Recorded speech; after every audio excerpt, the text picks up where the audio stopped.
Good morning, fourth graders. Today we are doing Unit 8, Lesson 10. We're still composing those fractions using division, and we are going to look at what if it gives us the equation first today and ask us to draw an area model. So we're going to try to recall some of those things that we learned yesterday and apply them today. So let's get started. Okay, the first thing we see here is we have 6/10. Is that going to be a small rectangle or a big oval like we talked about yesterday? Yeah, those are going to be our rectangles, our small rectangles. So our tenths are going to be our rectangles in our area model that we are going to draw. Very good. The next thing we see is that it's equal to, and oh goodness, do you see Miss Caranja made a mistake here? 6/10 divided by 2 on the top and the bottom. What did we say this 2 tells us? What does that tell us? The number of rows. So our area model would need to have 2 rows. Very good, fourth graders. And then over here we have it is equivalent to 3/5. So what is our big oval going to be? 5ths. Very good. Now that we have these 3 pieces, I bet we can piece together an area model. Let's get started. First, we know an area model is just a big rectangle. A big rectangle. Very good. We know it needs to have 2 rows. So that helps. 1 row, 2 row. And it needs to have a total of how many pieces?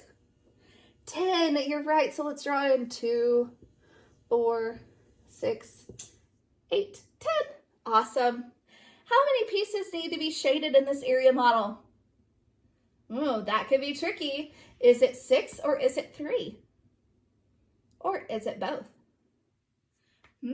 Let's start with the squares or the rectangles here. How many of those need to be colored in? 6. Very good. So if we go ahead and start coloring in those 6/10 there. So now we can clearly see we have 6 out of 10 of our whole colored in. Very good. And if we draw in our ovals, 1, 2, 3. How many ovals are colored in? 3. Absolutely. You guys are rocking it today. Well, I just want to double check this with our magnets just to be on the safe side. So you can see here I have 6/10 already done here, and I've got some 5ths. Let's check this out here. Here's a 5th. Here's another 5th. And here's one more 5th. What do you notice? They are equivalent. Very good. What do you notice about just one of these? I'm trying to separate it. 1/5 is also equivalent to what?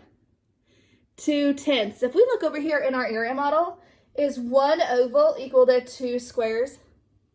Yeah, it is. Very good. All right, friends, we're going to give this a try a couple more times. Let's try. All right, fourth graders, I've reset the board. Let's take a look at this one. First thing I notice is there's a ton of pieces. Well, let's do some counting. First, I see 1, 2, 3, 4. So 4, 8, 12, 16. There are 16 pieces in the whole. So we know first right off the bat that our denominator is 16. Well, how many pieces are colored in? 4, 8, 12. Absolutely. 12 pieces are colored in. Now, someone pause for me for just a second. Do any of you want to divide by 12 or 16? Not me either. Okay, so we need to look at what can we do besides just going straight to our equation here to figure out equivalence. Okay, and that's okay because I don't like to necessarily divide by 12 or 16. I'm not the greatest at dividing by those numbers. So let's figure out another way that we can have our answer over here to then check to see if we are correct. So if this is my area model, what is something you notice or that we have talked about in the area model that we could use to our benefit? We've talked about how the squares in this area model, it's 1/16. Very good. What else? So we know eventually we're going to draw those big ovals, right? And that's going to have to be equal to 1 something. Very good. Well, we also know that those rows matter. So how many rows do we have?